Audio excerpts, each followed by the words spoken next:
Good evening. It's Cutler here in the Let's Talk to Cutler broadcast. Hey y'all. Hey y'all. It's July the 1st already. Can you believe it? Hey, listen, if you're just flying by my channel for the first time, hang on. Don't leave.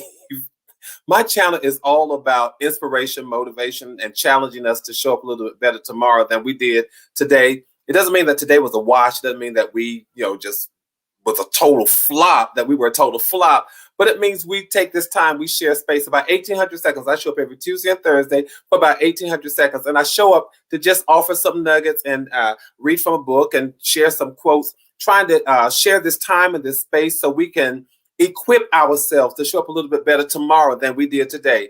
Now, this evening, it's already July 1st. Do me a favor. If you have not subscribed to my channel, go ahead and subscribe and then click on the notification bell. It lets you know whenever I've gone live, whenever I've uploaded new content, yada, yada, yada, all that kind of stuff. All right. I want to ask you this, though, just to give you an idea of what we're going to talk about. Have you ever made bad choices? And in making those bad choices, how did you handle the repercussions? How did you handle the aftermath of those bad choices? I want to talk about that and so much more right after this. But do me a favor. Tell somebody that Cutler is on. The Let's Talk to Cutler family is on the air for about 1,800 seconds. And tell them, come on, guys. Let's Talk to Cutler. I'll be right back.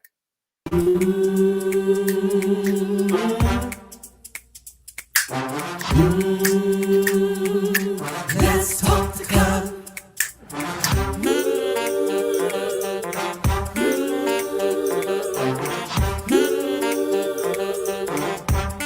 One more thing, like, subscribe and share.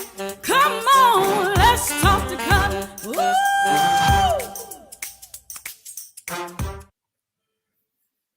If only you all could see the way that I'm dancing and carrying on when Devin is singing that. I like that intro. I really, really do.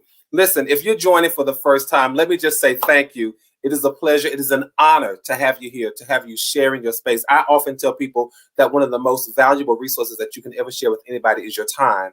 So I don't take it for granted. It is always my hope that within these 1,800 seconds, they will be significant seconds, that these minutes will be meaningful, that these moments will really matter.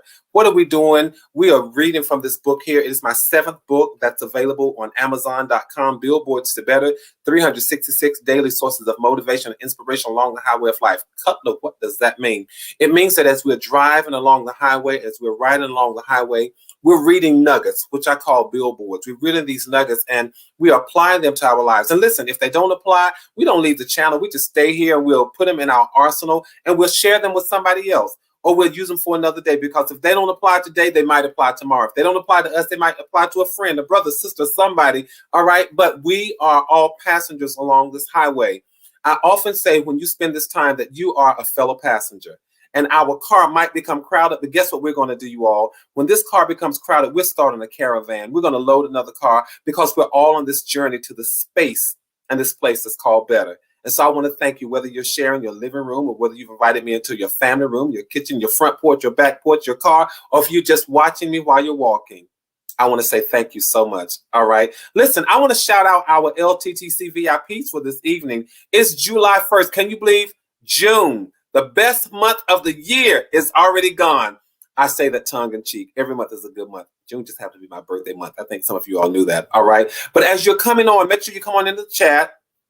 Do a thumbs up on the conversation. Let me tell you why I asked you to do a thumbs up on the conversation. It's because it lets YouTube know that you kind of like the stuff that we talk about. But more than that, it encourages my heart. It gives me feedback and it says, Cutler, thank you so much for offering those nuggets. So listen, let me shout out our LTTC VIPs for the evening. They are Jackie Cares RN. She says, good evening, passengers. Annie Cutler says, let's ride. And then Sonia Bailey. You all do me a favor. Please do me a favor. Just let me know where you're joining from. I'm always interested in knowing just what state. If it's a state, if it's a different country other than the U.S., and just let me know which country you're joining from. Let me know which state. If it is a significant city that I recognize, and just let me know. I'm just curious to know where we're picking up passengers. along this journey. All right. Again, now let me just say this. You don't need this book to join the conversation, but it helps. Why? Because there are 366 quotes in here. And then there's some bonus quotes. How do I know? Because I wrote the book. This is my 7th book, you all. And I'm humbled. Whenever anybody accepts or receives your gift or gifting, always say thank you. Be humbled by it. And I just am. So I want to say thank you all so much for that. Listen, you all, what we do, we read our quotes from, on Tuesdays, we read our quotes for Sunday, Monday, Tuesday. And on Thursday, we'll read the quotes from Wednesday, Thursday, Friday. Yes, there's a quote for Saturday. What do you do with it? You take it, you meditate with it, you share it as a part of your meditation, or listen, you use it to start a conversation. All right. So, and I'm going to start shouting out these places. So when you all tell me where you're from, I'm just going to shout out these places because it amazed me that we can all be so different, but so much alike. All right. I asked the opening question, have you ever made bad choices? Because that's what we're going to talk about. But before we talk about that, I want to go to the quote for June 30th. The quote for June 30th. All right. And that quote for June 30th, let me pull it up here. The quote for June 30th. I'm loving it. Let's see. We got people from Jersey, people from Texas, people from Georgia. Oh, my mind. We got another Georgia peach. It is so good to see you all. Thank you so much. Listen, tell other people in Jersey, come on. Tell other people. And Texas is huge, K-Sharp. So tell people, listen, Dallas, Houston, Fort Worth, Austin, wherever they are, to El Paso, tell them, color is on the air. Where are you all? Georgia, listen, from North Georgia, South Georgia, East and West Georgia, tell them, come on, Jersey, all over the place. Just make sure that you invite somebody. That's all I'm saying this evening. All right, I want to read the quote for June 30th, and then I want to sort of give you some insight, a little bit of backstory about it, okay? And that's what we do. I'll read these quotes and give you some of my thinking behind the scenes, kind of thinking what was on my mind when I wrote this. So let's dissect this for just a moment. June 30th, the quote says, make sure you understand the difference between culture and covenant. Culture is how I do it, but covenant is why I do it. I know we've often heard that it's not, when people say things or do something, sometimes we say it's not what you say, it's not what you do, but it's how you say it and how you do it. But this quote makes me add another dimension to that statement because sometimes it's not even how you do it, but it's why you do it.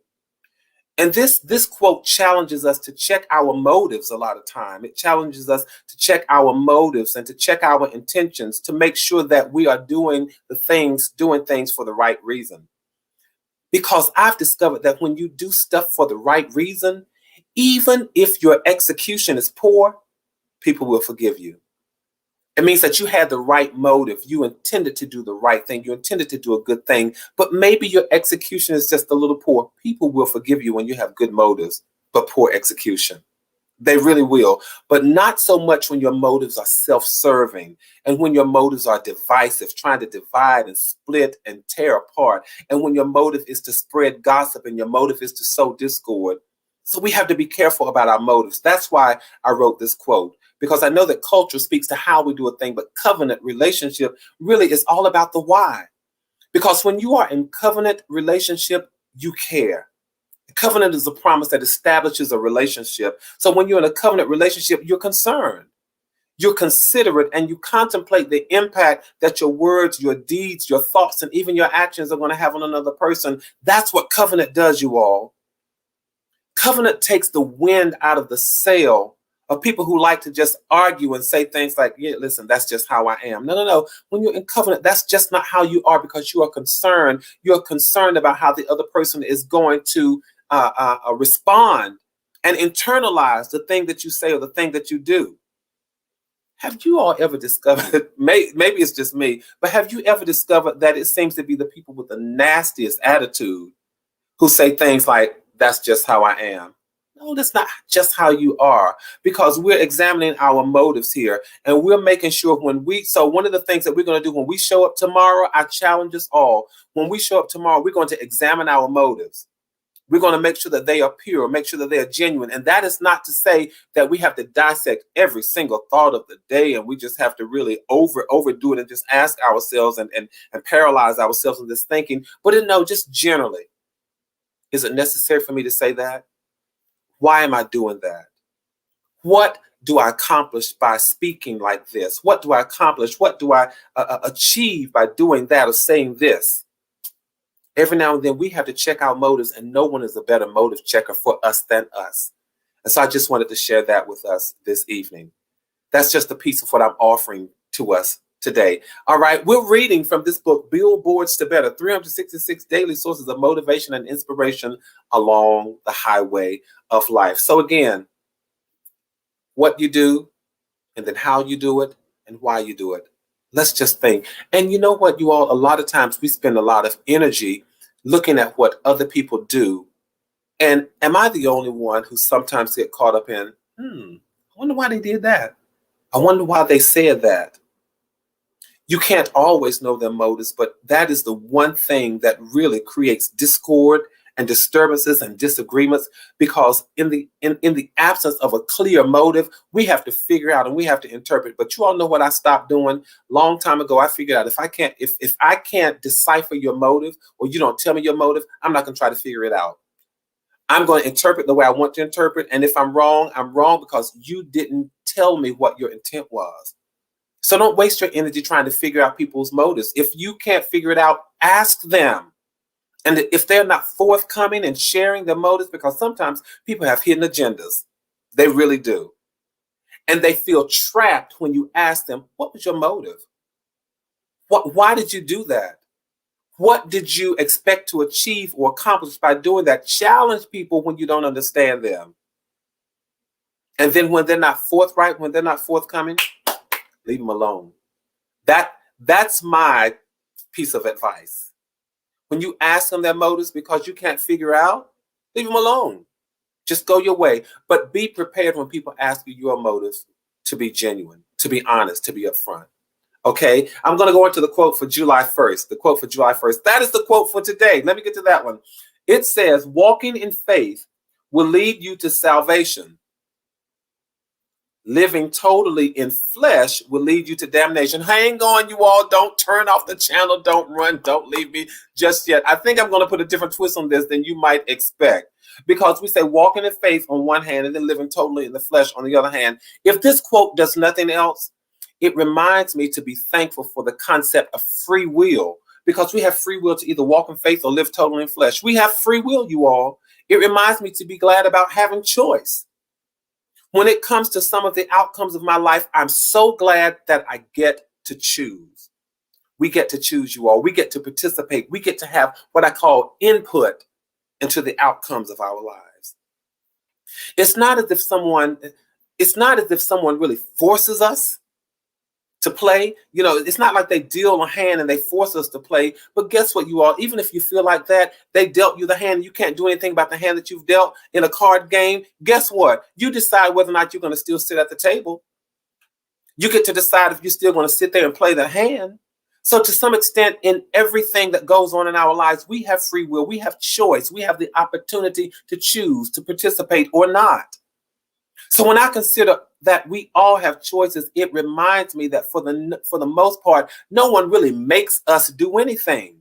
When I was growing up, we used to hear people say things like, the devil made me do it. There was this comedian, Flip Wilson. Some of y'all, let me know if you all remember Flip Wilson. Flip Wilson, he was this African-American comedian, and he would transform into this one character, and he always said, the devil made me do it. No, Flip, the devil didn't necessarily make you do it. That was for humor. You know, that was his humor line. But when I think about it, no one really makes you do anything. Now, I believe that we can be influenced. Let me say that. I believe that we can be influenced to make unwise decisions. But Tracy, you're right. We all have the right to say no. And when I'm going to tell you all this.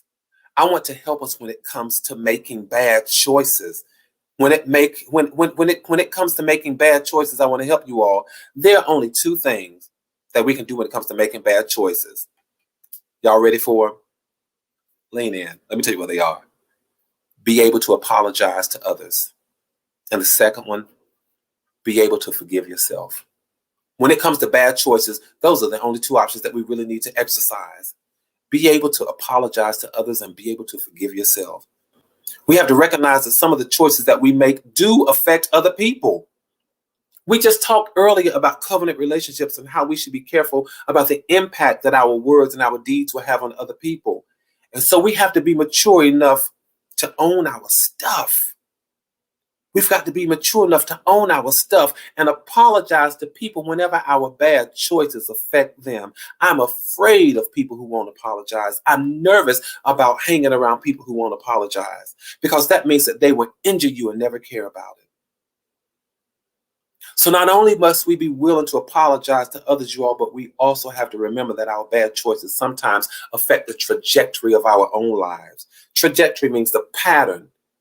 We're on a track, we're on a pattern, and sometimes our bad choices will affect the trajectory of our own lives. So I'm telling you all, it will create a direct impact on our future. Our bad choices will do that. And the only thing that I want to say when it comes to making bad choices that affect ourselves is to be apt to forgive.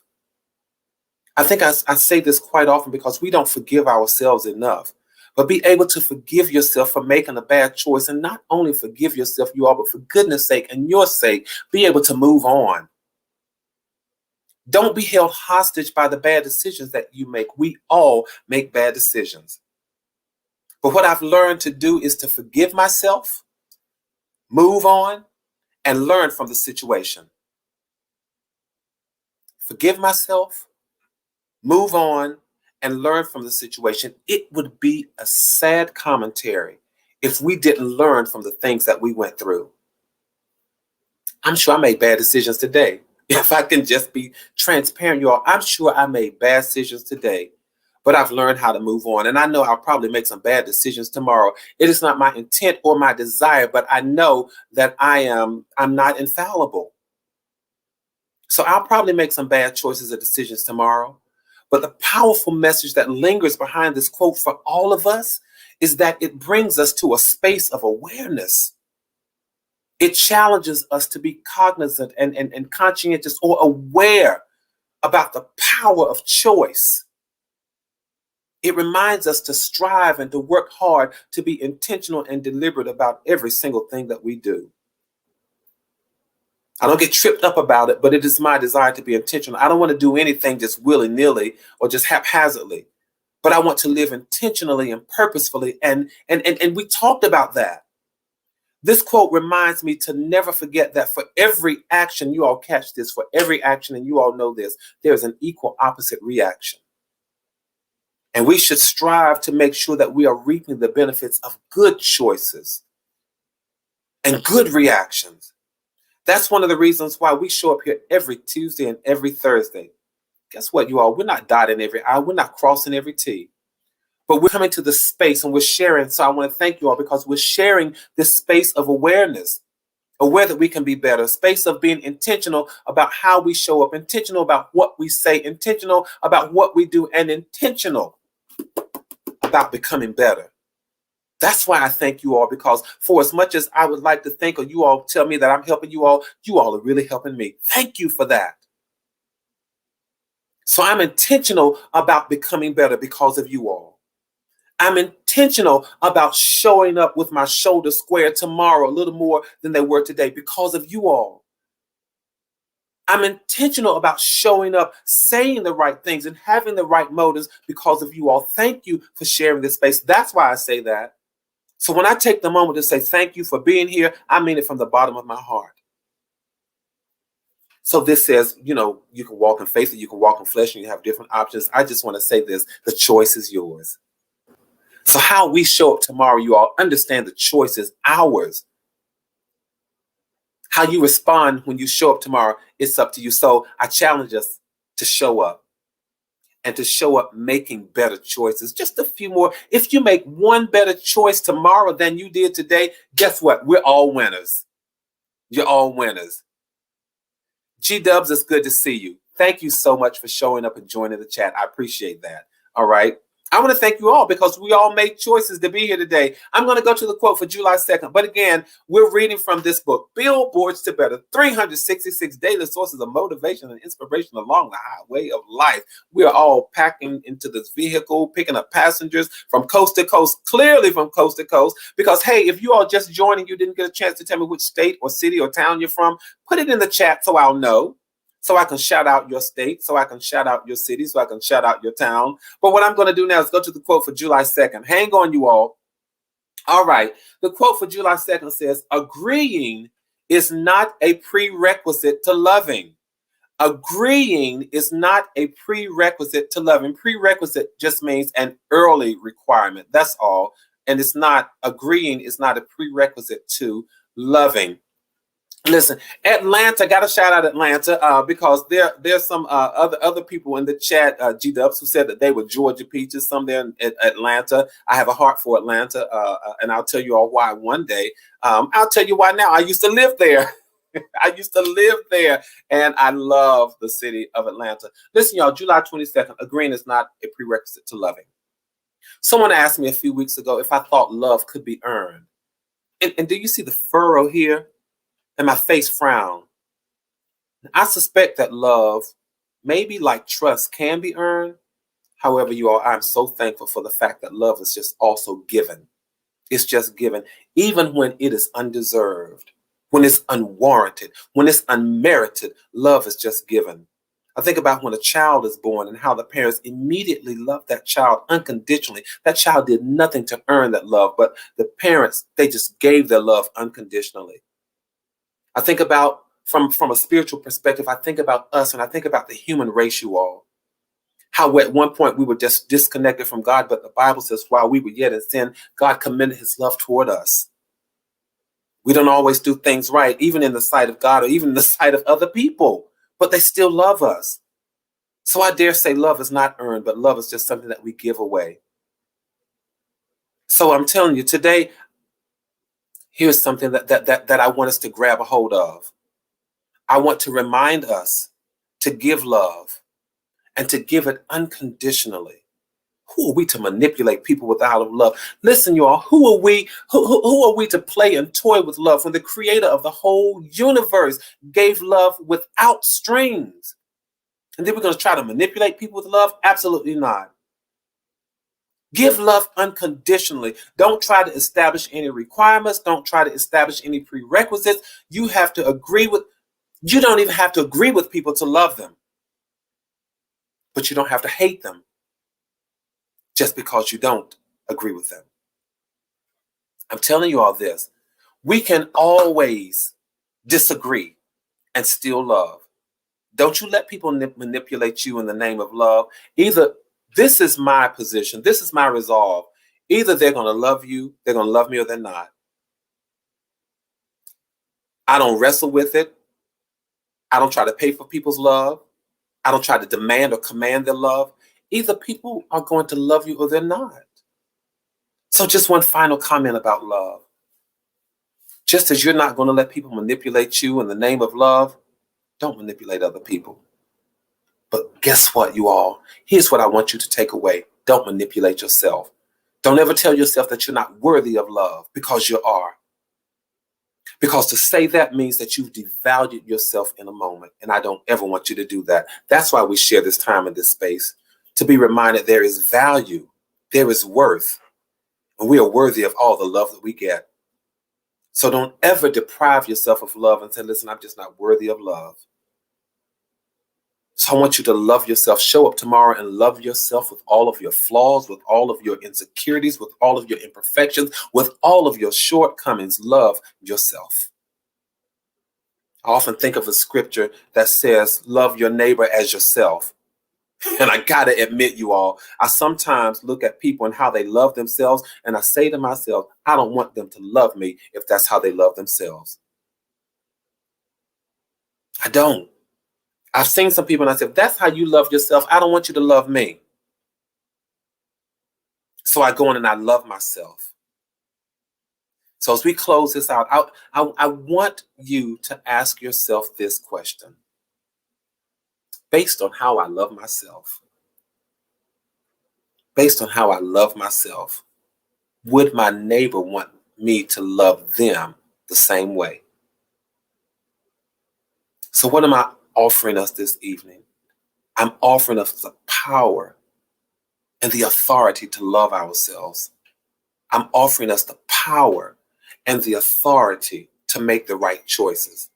I'm offering us the power and the authority to check our motives. That's what I'm offering us. Power and authority to check our motives. Power and authority to make the right choices. Power and the authority to love ourselves.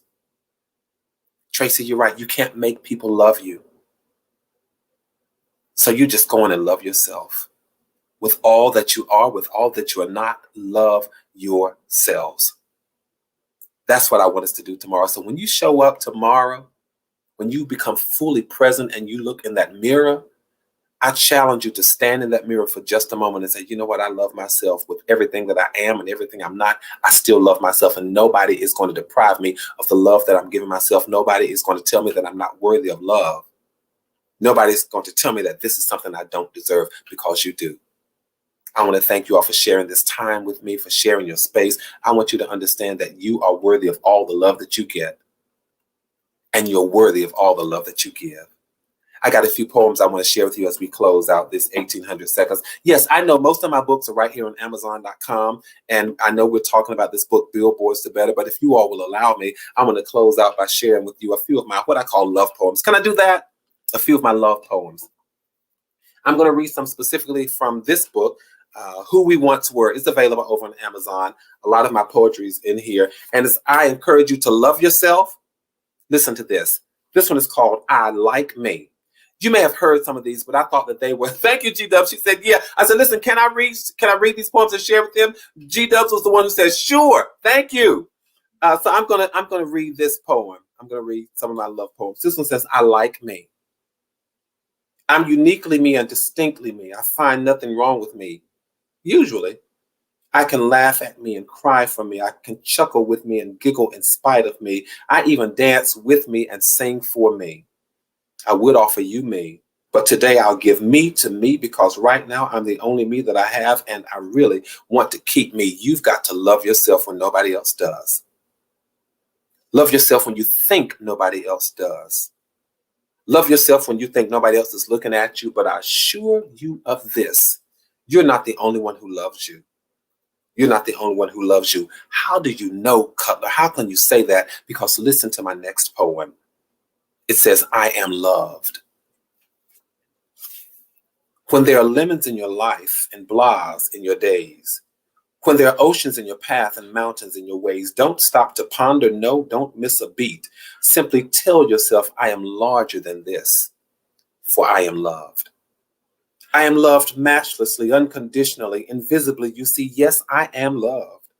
When in your mind there is confusion and in your heart there is pain, when there are no stars in your nights but in your days they are filled with rain, don't weep and wonder, don't ever skip a tune. Simply tell yourself, I am better than this, because I am loved. I am loved perpetually, undeservingly, like no other. I tell you, I am loved. When anxiety overwhelms you and uncertainty overtakes you, when insecurity befriends you and all of your fears come to shake you, do not look without, for you must look within and simply tell yourself, I am greater than this, because I am loved. I am loved without a limit, beyond measure or degree. I am greater than my circumstances, for I know assuredly God loves me. So you go on and like yourself, but understand that as you are liking and loving yourself, you're not the only one who loves you. The creator of the whole wide world loves you too. I don't care what anybody else says, does, or tries to provoke. The creator of the universe loves you. He would not have called us to this thing called creation if he didn't love us. I got one more, y'all. Hang on to this. This kind of tongue in cheek. The tone changes just a moment, all right? So I'm going to share this one with you. I'm calling this one Slow Love. This might be one of those, smoky rooms where you just snap your fingers like this. So hang on to this one, all right? It's called Slow Love. What I'm guilty of is wanting love that takes me to a new height. What I'm leery of is knowing love has robbed me of my might. Might have been stronger, might have lived a little longer for love had it not been. Might have been, could have been, but I'll never fall in love again. I'll ease into it or slip into it. I might even tip into it. I'll wade into it or slide into it. I'm even willing to glide into it. But falling is painful. It bruises and batters. Hearts are hurt and dreams are shattered. I'll release my heart to love again, for love is all I know. I'll release my soul to hope again, but I hope to take it slow, slow love. I want to thank you all so much for spending this time with me. These 1,800 seconds again, from wherever you've shared this space, I want to say thank you. By the time we meet next week, we will have celebrated the 4th of July if you're here in the U.S. And so I'm going to say to you, make sure that you're safe. Have a fun time. Have a safe time. Have a fun time. Have a safe time. Eat as much as you want. And I will see you all next week. Make sure you tell somebody that Cutler is here every Tuesday and every Thursday. And I'm going to say to you what I always say. Let's continue building community, you all. I want to thank you for helping me build this community, for helping me build this platform. Let's continue building community. Will you tell somebody else about the Let's Talk the Color broadcast? Would you do me that favor? Let's keep building community. Let's maintain. Let's stay in touch. Let's maintain connectivity. I want you to keep your heads up. I want you to keep your hopes up. Keep expecting. And then I want you to stay sane. There's still a pandemic out there. Make sure you stay safe. For the time that you spend with me, please know that from my heart to yours, there is and always will be so much love. Good night, you all.